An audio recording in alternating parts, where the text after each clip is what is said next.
En fait, la majorité des gens, ils pensent que la boxe, c'est frapper. Alors que, avant tout, il faut être prêt à accepter d'être frappé.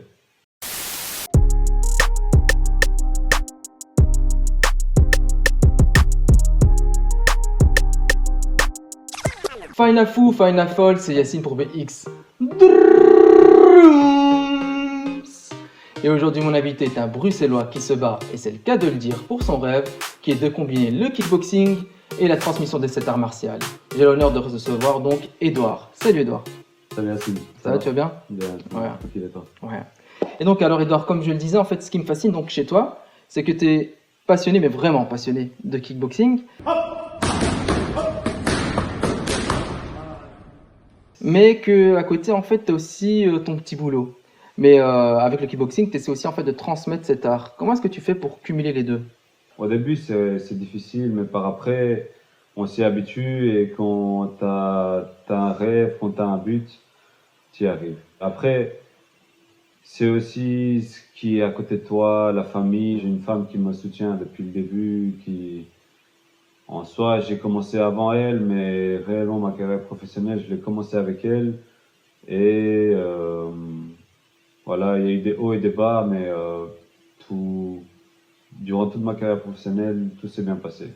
Comment est-ce que maintenant se passe en fait une journée entre guillemets type pour toi? Est-ce que tu vas travailler et puis après ton boulot, j'imagine le soir ou en après-midi, tu vas Alors, enseigner? une journée type chez moi, c'est travailler le matin jusqu'à midi, 1 heure, grand max. Mais tu commences quand même très tôt, ça aussi il Je faut le savoir. commence très tôt. Souvent, je me réveille entre 4 et 5 heures et je termine à midi voire 13 heures. Bah après, directement, j'enchaîne. Quand j'étais encore compétiteur, j'ai enchaîné directement les entraînements et je terminais les entraînements à 22 heures. Là, maintenant, c'est un peu différent.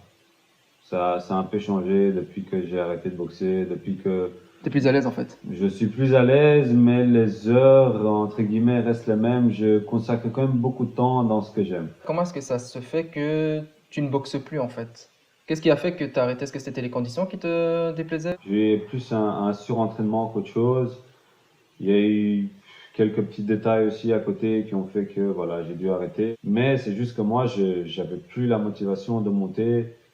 Je le sentais plus. Et si c'était monter sur le ring pour l'argent, c'était pas intéressant. C'était pas ça. C'est pas l'argent qui m'a motivé pendant toute ma carrière. C'était vraiment le fait de monter, le fait de se mesurer, de faire des victoires, de combattre contre des grands champions. J'ai eu l'occasion de combattre contre des gars qui étaient expérimentés, qui étaient bons. On sent que finalement, alors, comme tu disais, donc c'est pas l'argent qui est ton moteur, mais bien la passion en fait. C'est Et la donc passion. cette passion, tu la retrouvais plus en fait dans la pratique du kickboxing. Exactement, c'est bien ça. Et alors du coup, bah, vu que tu t'y retrouvais pas, tu as quand même eu en fait, on va dire, une révélation où tu te dis, bah, finalement, j'aime le kickboxing, j'aime pas, on va dire, les conditions, mais je vais quand même enseigner. Exactement, c'est bien ça. Et c'est comme ça en fait, tu es tombé dans C'est l'enseignement en fait, comme du ça que kickboxing. je me suis rendu compte que toute cette passion-là, je me dois de la transmettre en fait. Qu'est-ce qui te force entre guillemets de la transmettre? C'est le plaisir, c'est la passion. Je ne sais même pas comment expliquer. Faut le pratiquer pour vraiment savoir ce que c'est exactement. Et qu'est-ce que ça te fait alors du coup quand la personne à qui t'enseigne donc ton savoir assimile un coup ou un enchaînement? Qu'est-ce que toi ça te fait? Tu te dis bah tiens, est-ce que tu te revois dans cette personne ou tu te dis bah tiens, finalement cette personne a compris ce que j'ai essayé de lui enseigner? Quand je vois une telle ou telle personne qui fait un enchaînement ou un mouvement que c'est moi qui lui ai appris, c'est que du plaisir, c'est que du bonheur parce que tu sais que c'est, en gros, je vais appeler ça mon produit.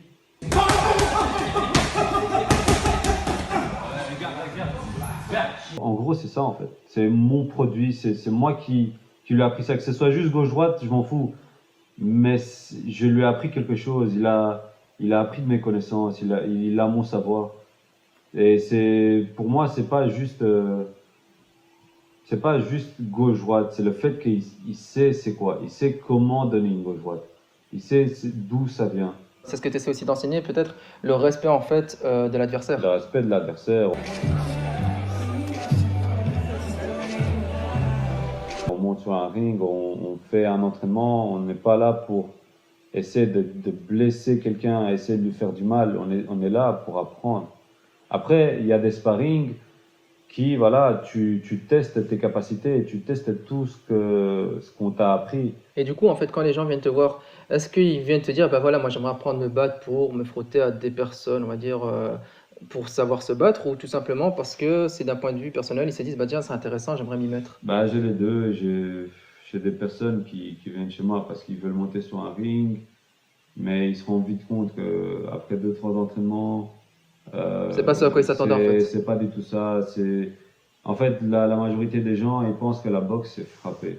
Alors que, avant tout, faut être prêt à accepter d'être frappé. À partir du moment où on ne sait pas accepter le coup, tu peux pas boxer. On te frappe plus que tu frappes, Quoi qu'il arrive. quoi qu'il arrive. Tu peux être bon en esquive, tu peux être bon en tout ce que tu veux. Si tu n'acceptes pas le coup, tu n'as rien à faire dans la boxe en fait. Que ce soit boxe, kickboxing, enfin je dis boxe, mais je parle en général de kickboxing, muay thai. Du coup, en fait, tu as alors un discours quand même assez honnête vis-à-vis des gens où tu les mets en garde en leur disant, Ah bah ouais, tiens, ça c'est sûr et tu certain. dois savoir encaisser. Mais est-ce que c'est faut- pas en fait un discours qui les fait fuir finalement? Tant mieux. On dit que c'est un sport, mais c'est plus qu'un sport. On y risque sa vie. C'est pas quelque chose qu'il faut prendre à la légère. Si on veut faire de la boxe, si on veut faire ça pour jouer, faut faire ça dans des basic fit, entre guillemets. Mais honnêtement, si vous voulez faire de la boxe, un mauvais coup peut très vite arriver, que ce soit à la salle ou dans un ring. Mais même à la salle, un bête coup, ça peut vite arriver.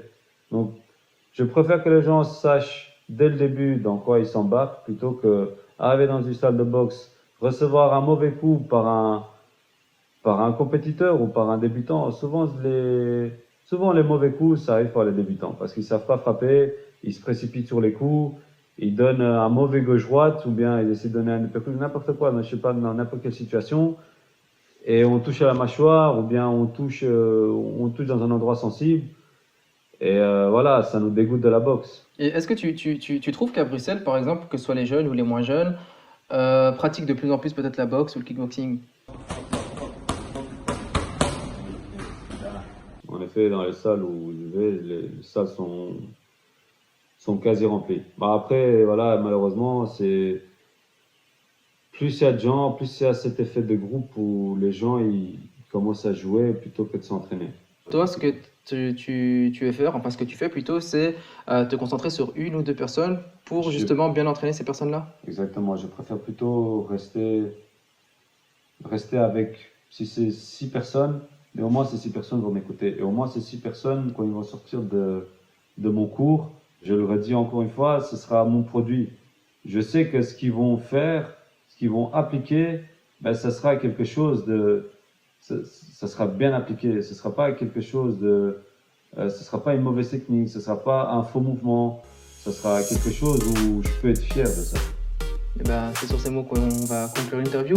Edouard, merci à toi d'avoir été mon invité. Merci à toi.